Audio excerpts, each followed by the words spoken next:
এমন ভেবো না যে অনেক সময় হাতে আছে। এমন লোকদের অন্তর্ভুক্ত হয়েও না বিচার দিবসে যাদেরকে বলা হবে তারা বাস্তুম, ভেবেছিলে তোমাদের হাতে অনেক সময় যে দেরি করলেও হবে, তাই না? এটা যেন ফি মানাতা আখারতুম, তুমি বিলম্ব করেছিলে, অনেক সময় আছে আরো, থাকুক, বাদ দাও। এই ধরনের কথাবার্তা, এমন ধরনের লোক হবে না। আল্লাহ বলছেন শুরু করে দাও মিন কবলি। এই মিনকে বলে মিনাত তাজিল, শাস্তি আসার ঠিক আগে আগে। আমি বলছি শাস্তি হতে কিন্তু দেরি নেই, কাছেই। বিচার দিবসের কথা বললে অনেকে মনে করেন বিচার দিবস অনেক দেরি, তাই না? ইন্নাহুম ইয়ারাউনাহুম বাঈদা, তারা মনে করে ওটা হতে অনেক দেরি। অনারাহু করিবা, আল্লাহ বলছেন আমরা দেখেছি যে এটা শীঘ্রই। কিন্তু আমাদের প্রত্যেকে আমরা কখন যাব? আমরা কি ঈদের দিন আদৌ দেখতে পাবো? কে জানে, কে জানে আমরা কবে যাব? কে জানে মৃত্যুর ফেরেশতার কাছে আল্লাহ কি লিখে দিয়েছেন? আমরা পার্কিং লট পর্যন্তও কি যেতে পারবো? কে জানে? আমরা কেউ জানি না। আর আমাদের মৃত্যু হলেই মান মাতা ফাকাদ কামা কিয়ামাহু, যে চলে যায়, যেই মারা যায় তার কিয়ামত শুরু হয়ে যায়। আপনার কিয়ামতের জন্য ইয়ামুল কিয়ামা, পুনরুত্থান দিবসের জন্য অপেক্ষা করতে হবে না, এক সেকেন্ডেরই ব্যাপার এটা। আর ফেরেশতা যখন চলে আসবেন তিনি বলবেন না ও সরি আপনার 5টা একটা মিটিং আছে না, তাহলে পরে আসছি। এমনটা কিন্তু হবে না।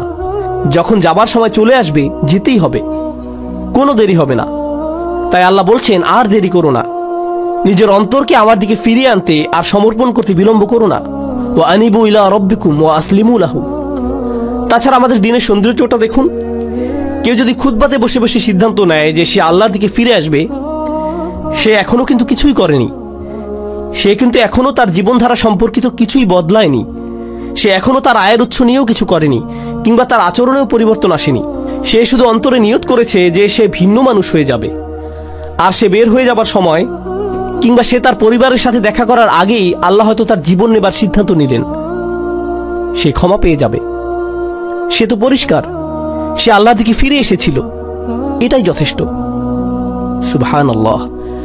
আমি একজন লোককে চিনতাম নিউ ইয়র্কের এক মসজিদে, বেশ বড় মসজিদ, ম্যানহাটনের 96 স্ট্রিট, সেখানকার সবচেয়ে বড় মসজিদ। আর এটার সামনেই বিশাল বড় একটা অ্যাপার্টমেন্ট কমপ্লেক্স। সেখানে এক হিন্দু লোক বাস করত। মসজিদটাও সেখানে যুগ যুগ যাবৎ ছিল। সে প্রতিদিন সেই দিক দিয়ে যেত আর শুনত, কারণ তারা মাইকে আজান দিত। তো তিনি আজান শুনতেন, সবসময় সেটা শুনতে পেতেন। 96 বছর বয়স। মসজিদে এসে বললেন আমি মুসলিম হতে প্রস্তুত। 96 বছর বয়স। শাহাদা পাঠ করলেন। 2 দিন পর মারা গেলেন। 96 বছরের শিরক, 96 বছরের গাফলা। এরপর তিনি আল্লাহর কাছে ফিরে এলেন, সেটাই যথেষ্ট হয়ে গেল। সব পাপ মুছে ফেলা হলো, সকল মন্দ কাজকে ভালো কাজে পরিণত করে ফেলা হলো তার জন্য। ইন্না লিল্লাহি ওয়া ইন্না ইলাইহি রাজিউন। এটাই আল্লাহর দয়া, কারো প্রতি এটাই আল্লাহর ভালোবাসা, যে চলে যাবার পূর্বেই আল্লাহ তাদের ফিরে আসতে দেন। ওয়া আনিবু ইলা রাব্বিকুম। এটা শুধু অমুসলিমদের প্রতি আহ্বান নয়, আমাদের জন্য। আমাদেরও আল্লাহর কাছে ফিরতে হবে। এমন মনে করবেন না যে আমি শুধু খুব আধুনিকতাবাদী লিবারেলদের উদ্দেশ্যে কথাগুলো বলছি। এখানকার ধার্মিকদের উদ্দেশ্যে বলছি না, হিজাব সহ বোন কিংবা দাড়িওয়ালা সেই ভাইটির উদ্দেশ্যে না, না না না, সবার উদ্দেশ্যেই বলছি। আল্লাহ কিন্তু বিচার দিবসে আমাদের চেহারা দেখবেন না, আল্লাহ দেখবেন আমাদের অন্তরে কি আছে। আমাদের দেখতে, কিছু করতে বেশি ধার্মিক ধার্মিক মনে হয়। তার মানে এই নয় যে আমরা অন্যের চাইতে ভালো অবস্থানে আছি, এটা শুধু আল্লাহই ভালো জানেন। ওয়া আসলিমু লাহু মিন ক্বাবলু আন ইয়াতিয়াকুমুল আযাব সুম্মা লা তুনসারুন। অত্তাবিউ, আদেশ এখনো চলছে। তোমাদের মধ্যে যারা পাপী, অত্তাবিউ আহসানা মা উনজিলা ইলাইকুম মির রাব্বিকুম। কি যে সুন্দর! আল্লাহ বলছেন তোমাদের যা দেয়া হয়েছে তার সর্বোত্তমটি অনুসরণ করো, তোমাদের প্রতি নাজিলকৃতর মধ্যে সর্বোত্তমটি। এর অর্থ কি হয়? এর অর্থ হলো কোরআন। এর আগেই ওহী নাজিল হয়েছিল, কিন্তু মানুষের প্রতি নাজিলকৃত সর্বোত্তমটি হলো আল্লাহর এই কিতাব। আর কোনো কিছুই এর চাইতে উত্তম নয়। তোমরা কেন এর অনুসরণ করছো না? আল্লাহ এই আয়াতে আমাদের বলছেন, যারা তার দিকে ফিরে আসতে চায়, তার দিকে ফিরে আসার রাস্তাটি হলো তার কিতাবের অনুসরণ করা।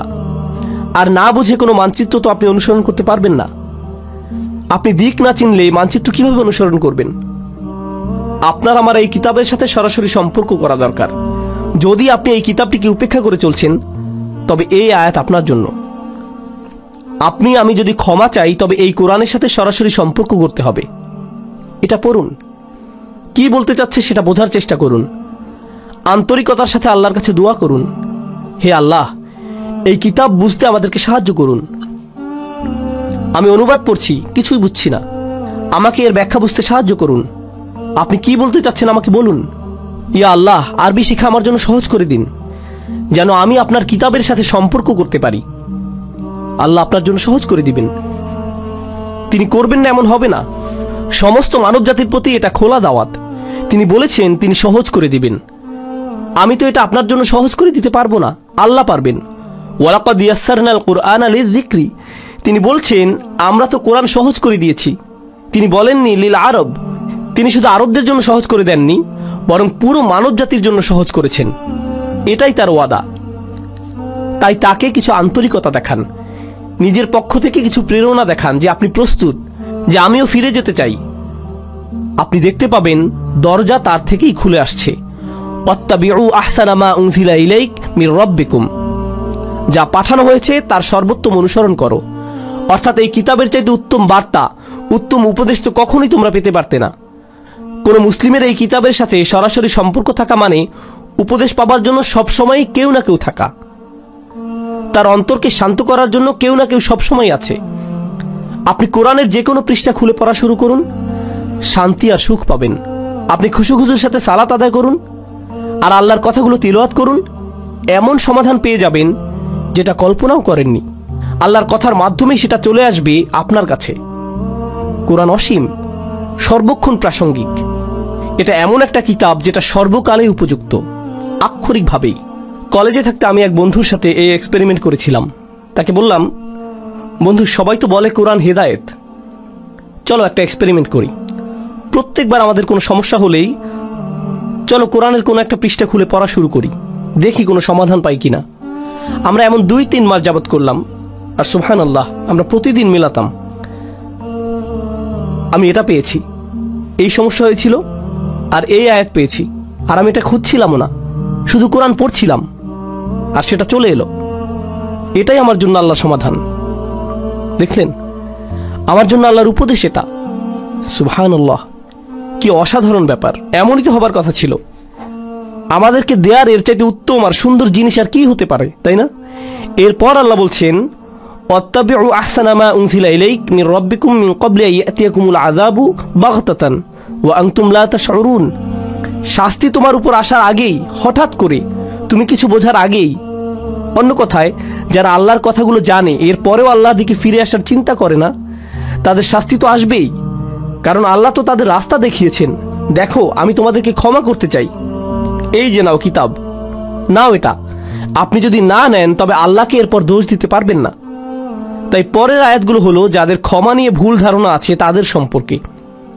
এটাই হলো ক্ষমার আসল বুঝ। এই রাস্তাতেই আপনার যাবার কথা।